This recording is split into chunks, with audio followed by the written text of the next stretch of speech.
At the same time, the Biden team has apparently been preparing for a while for the Trump presidential announcement. Of course, Trump has been telegraphing for quite some time that he was going to run again. He even floated announcing before the midterms. So they were ready to go with a couple of videos that they pushed out on the day of his announcement, including this one that they posted on Twitter during the speech itself. Let's take a look.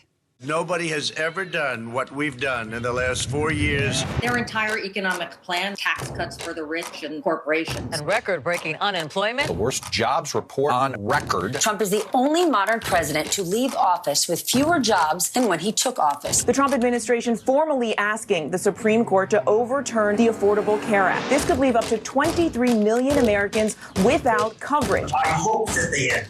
It'll be so good if they end. You also had people that were very fine people on both sides. Do you believe in punishment for abortion? Yes or no? There has to be some form of punishment. For the woman? Yeah, there has to be some form. And if I win, we will treat those people from January 6th fairly. And if it requires pardons, we will give them pardons. The tagline there for those of you who are just listening, and says Trump failed America, and that's what the Biden team tweeted out. I have to tell you, this is actually, to me, one of the more effective Democratic attacks on Trump that I've frankly seen. Well, yeah, because it left the Jan 6 stuff all the way to the end. It's like a led box with- check, but they led with the economy. They led with, he rigged the economy for the rich. And then they talk about health care. I mean, they talk about and then they go on to talk about abortion. They talk about extremism. And I think, obviously, we saw in this election, those are potent attacks as well. But this was one of the first times I've really seen Democrats with what I thought was a smart and effective pitch, characterizing his time in office as a time where he failed the American people, where he towed the line, delivered for the wealthy while sort of letting everybody else wither on the vine. And it's interesting to me that, instead of going with the normal sort of pearl clutching, his words, his language, his decorum, et cetera, they actually dug into what some of the policy failures were in a way that, I think could have some resonance with people. Yeah, it's possible. I don't know. I do think it was a smart initial attack. Biden, all throughout 2020, led with soul of the nation, all that other stuff.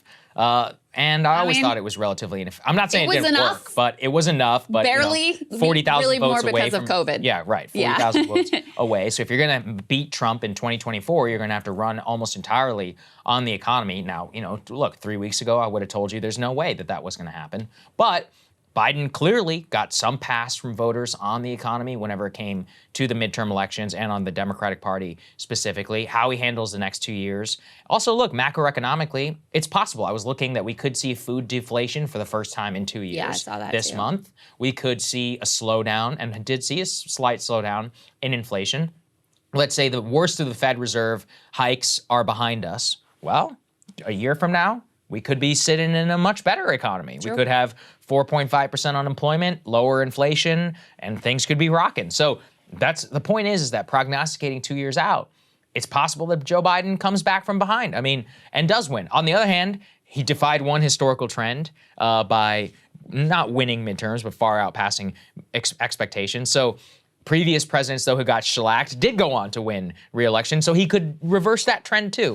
There's no way to know. Yeah, I do think that after the midterms, we have to say the American people are pretty done with Trump and his bullshit. Like, there was a pretty clear reckoning there. Yeah. I'm going to talk in my monologue. Nate Cohn crunched the numbers about the penalty for the super Trump-aligned candidates was about 5 points overall. And in swing districts, it was closer to 7 points. That was like the Trump tax on candidates who were too closely associated with him, and in particular, candidates who were all in on Stop the Steal. So, I think at this point, I think it's a pretty big hill for Trump to climb to make the comeback and win the presidency. I feel much more confident that he could win the Republican primary than I do that he could win the general election. He's got an indictment hanging over his head, all of that stuff. But that being said, listen, as you're pointing out, it's a long time from God only knows what's going to happen with Ukraine. God only knows what other things are going to transpire that none of us is even thinking about right now, and what the economy looks like and all of that. So I never want to say it's a sure thing that Trump will lose ultimately this time. I did want to say the other video that the Biden team put out, I also thought had a smart framing to it. They had on a split screen, and on one side was Trump just like talking about infrastructure week. We're going to make beautiful. Who's better at infrastructure than Trump?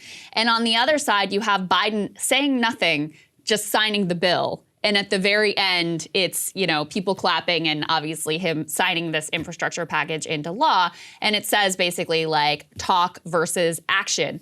I think that's a smart framing as well, because obviously Trump is going to go after Biden for like his inability to talk. Mm-hmm. And so what he can say is like, all right, sure, you're great at like talking and, you know, in front of a rally crowd. But when it actually comes down to it, I got it done and you didn't. So I thought that was also a sort of smart framing and something they're likely to come back to in other instances as well, that tries to protect Biden from the obvious attacks on him that he's too old and frankly not up to the job, which I do think has a significant amount of resonance with the American people and with the Democratic base too. Look, we all just learned in Pennsylvania, ability to talk is not necessarily a prerequisite to hold high office. So I think we should just put that one to the side. We have now two relatively certain political instances which those have been put to the test. Let's go to the next one up there on the screen, which I found really interesting, Krystal, from the New York Times, specifically about the effort to coordinate the Trump response has now being led for months inside of the White House. And this ad was a result of kind of the autopsy that they decided to lead with. So they clearly, what you're seeing there is the amalgam of like polling data, instinct, and also a little bit of learning from the midterms, which is you lead with the economy, then you go to abortion, then you go to Jan 6. So many of the other, you know, issues and areas, you basically put it to the side and you stick solely with economic recovery. Biden, again, you know, we have seen now with the midterms, people think that inflation in the economy is much more of a structural problem than it is a partisan problem. That is a massive problem for Republicans who really wanted it to not appear as a structural problem, because then they also may need to fix it and propose some solutions. But second, because it was thought to be such a fantastic political asset. So for Trump, you have to be able to say that he also led kind of structural good change in the economy when he was in charge. Do people really have a memory of 5 years ago? 6 years ago, really? In 2024? I don't know. I don't think so. I mean, you really have two very different narratives about the Trump era. In the Biden ad that we put up there, they say like historic job loss, which, I mean, listen, totally anything's fair in politics. Like, it's technically true, but obviously this is because of like COVID and like, you know, it wasn't really his. It's really not fair. Not really his fault, but of course they're going to spin that. He left office with fewer jobs as first president in history or whatever they said. And of course, Trump is going to talk about the first part of his administration when you have a hot, you know, job market and low unemployment and all of those things. So that will be the battle of the narrative. In this New York Times piece, they say that Biden will continue to underscore his belief that Trump is a threat to democracy, but his political handlers are determined to show that Mr. Trump's 4 years did not yield actual accomplishments for the American people. That obviously is very much the aim of that ad that we showed you, where, you know, they are leading with the economy, the job loss, healthcare, rigging the economy for the rich, and then they go on to abortion and Charlottesville and January 6th. This effort is being led by some of his top advisors, Anita Dunn and Jen O'Malley-Dixon, who ran his campaign. Last time around is now Deputy Chief of Staff at the White House. They also have already, to be honest with you, I mean, listen, this article obviously is like coming from the Biden team. They're portraying it in the rosiest possible light. But I'm a little bit surprised they have their act together this much, to be perfectly honest with you.